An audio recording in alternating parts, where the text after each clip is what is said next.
The greatest challenge that I had was being in charge of a dysfunctional maths team that was producing 30% good lessons, and how would I increase that number vastly.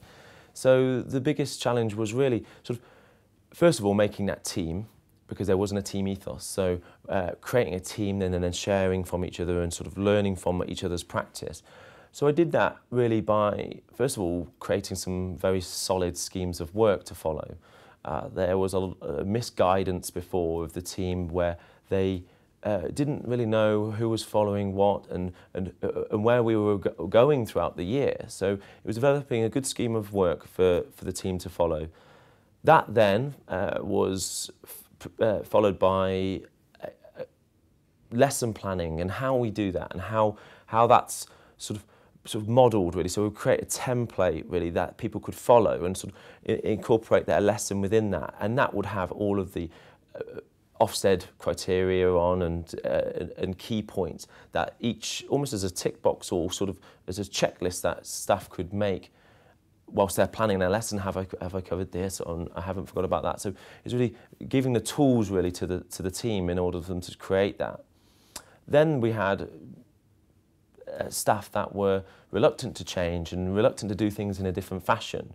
And that's where the enthusiasm that we might have got from some of the younger members who would roll and get ideas and share it, that sort of positive attitude and that sort of energy was actually rubbing off on those blockers, should we say, and slowly but surely they could see that through an improvement in results that we were having through the year, that the changes we were making were having a significant impact onto what they might have sort of thought that weren't ever going to do anything.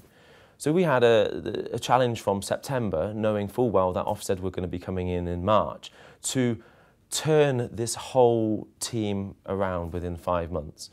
And that was, it was an enormous challenge to sort of teach them all about how to mark books and how to monitor their students' progress. And then not only that, teach them the school processes about using student progress trackers and using a database and tracking students individually.